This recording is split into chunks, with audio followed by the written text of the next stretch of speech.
This is the story of how I approached composing a theme song for a cable access show that doesn't exist. After a friend did a project just like this, I decided I wanted to write something perfectly appropriate for a cable access painting show a la Bob Ross. If you don't know it, I suggest you pause this video and enjoy some Bob Ross theme song for yourself. Not only because it will give this video some context, it's actually a really nice song. Okay, here are the 5 steps I took to put this thing together. Step 1, pick the chords. You probably won't need more than 4 chords for this. I just chose ones that have a very public sound to them. They're just really comfy and familiar, and they were all based around C. Basically, I just wanted to choose chords that didn't change much from one to the next, but were vague enough to allow for interesting bass movement.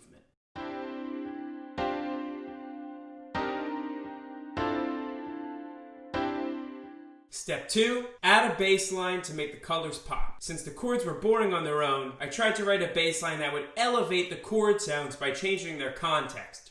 And when you put the two together, the chord progression becomes a lot more colorful.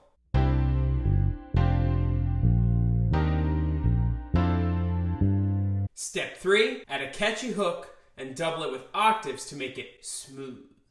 This one is pretty much self-explanatory and there aren't too many tricks, but I recorded this one with a real guitar, and that makes all the difference in the world when you're trying to capture the 80s sound. It's important to make sure you can barely hear any pitches whatsoever, the tone is warm and round, and the attacks aren't audible at all. It should just be pure smooth.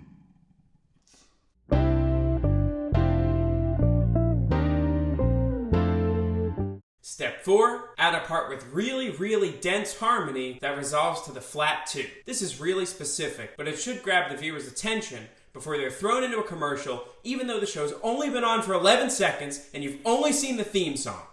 In this case, the flat 2 is D flat, and we're going to make that a full D flat major 7. The flat 2 has a lot of spice, and it sounds more futuristic than a traditional 5 chord. The 80s were very futuristic. I started with the D flat major 7 and worked my way backwards from there to create a phrase that was way too complicated for the rest of this thing. I don't know why, but these shows literally always have that.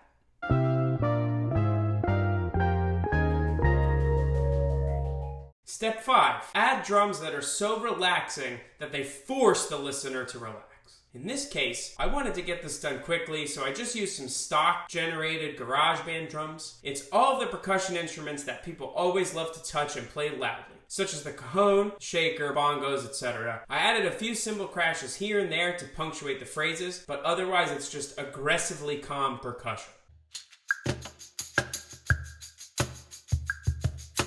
Step 6, bonus step. The friend who inspired me to take on this project made a video, so I thought I would make a video as well. For this, I just wanted to have some fun and try to be as Bob Ross as possible. Click the link below to check out the full project. Remember, most of the time, a direct and structured approach with simple components can usually get the job done. This whole project took about 2 hours, and once I made my plan, it pretty much wrote itself. These kinds of projects are often about setting a mood and providing annoying and catchy background sounds. I find that the catchiest commercial music is often the simplest, and these things need to be repetitive and memorable, and that's it.